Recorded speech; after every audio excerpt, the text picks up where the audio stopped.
అండి ఎలా ఉన్నారండి అందరూ? మా అమ్మ వాళ్ళ ఊరు వచ్చానండి. ఆయన వెళ్ళాక అక్కడ అమ్మని చూసి మా అత్తయ్య గారి ఊరు అంటే మా ఊరు వెళ్ళాను. ఇది అమలాపురం దగ్గరే వన్నె చింతలపూడి అండి. మా ఇంటి దగ్గర కొంచెం చిన్న విషయం వచ్చి వెళ్ళాను. ఇది మా ఊరండి. మా ఇంటి దగ్గర కొలతలు కొలుస్తున్నాం. ఎందుకంటే ఈ రోజుల్లో అయ్యో పాపం అంటూ ఎవరు అనకూడదండి.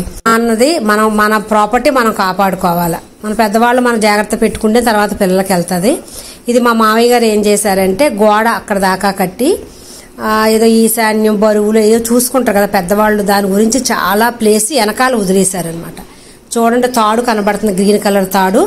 ఆ తాడు నుంచి లోపల వరకు మా ప్లేస్. ఈ పక్కన ఆయన మాదే అని ఆక్రమించేసుకున్నారు. వరుసగా మా అన్నదమ్ములు స్థలాలు కొలుసుకుంటే వదిన మీరు కూడా ఉండాలన్నారని నేను కూడా ఆ టైంకి హైదరాబాద్లో ఉన్నానండి. మా మరిది గారు సర్వే పెట్టుకున్నాను, వదిన మీరు తప్పకుండా రావాలంటే వచ్చానండి. మా సిస్టర్ కూడా వచ్చారు, ఆవిడ కూడా రెవెన్యూ డిపార్ట్మెంట్లో చేస్తారు అని ఆవిడ నాకు కూడా వచ్చారు. ఆ సర్వే కొలతలు కొలుస్తున్నప్పుడు ఆ పక్క పొలం వాళ్ళు కూడా ఉన్నారు. కొలుస్తుంటే అంత ప్లేస్ మాకంటూ వచ్చిందండి. ఇంకా వెంటనే నేను అక్కడ ఏం చేశానంటే మా మధ్య గారి దగ్గర సిమెంట్ దిమ్మలు ఉంటే తీసుకుని అక్కడ పాతించేసేసి మన సర్వే మాకు ఎలాగ అయిపోయింది కాబట్టి మాకు ఎంతవరకు స్థలం వచ్చిందో ఆ 4 వైపులా రాళ్లు పాతించేసుకున్నామండి. సర్వే చేశాక మా ప్లేస్ మాకు అంత వచ్చిందండి. మా మామగారు అంత వదిలేశారు.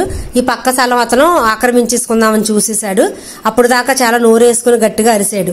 సర్వే చేసేసరికి నోరు మూసుకుని అలా నుంచుని ఉన్నాడు. ఈ రోజుల్లో అయ్యో పాపం అనడానికి కాదండి, మన ఇంట్లో వాళ్ళు కూడా అందరి ఇంట్లోనే ఇది జరుగుతున్నదే. ప్రాపర్టీ మనీ దగ్గర మనం చాలా జాగ్రత్తగా ఉండాలండి. బ్రదర్ సిస్టర్ అని కూడా లేదండి. ఈ కాలంలోనూ మన ప్రాపర్టీ మనం చాలా జాగ్రత్తగా కాపాడుకోవాలి. ప్రతి కుటుంబంలో మోసం చేసేవాళ్ళు ఉన్నారండి. వాళ్ళ వల్ల మోసపడే వాళ్ళు చాలా మంది ఉన్నారు. మన జీవితంలో మన కోసం మనం నిల్చోవాలండి. ఎవరో వచ్చి మనకు హెల్ప్ చేస్తారని లేదండి. మనది పోతే సంతోషించే వాళ్ళు చాలా మంది ఉన్నారండి. అన్యాయంగా ఎదరవాళ్ళు తీసేసుకుంటే పట్టుకెళ్ళేది ఏమీ లేదండి, అంతా ఇక్కడ వదిలిపెట్టి వెళ్ళేది. ఇది చాలా మందికి అర్థం కావట్లేదు.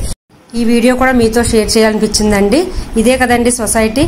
మీకు నచ్చిన వాళ్ళు అందరూ ఒక లైక్ చేయండి. కొత్త వారు ఎవరైనా చూసుకుంటే ప్లీజ్ సబ్స్క్రైబ్.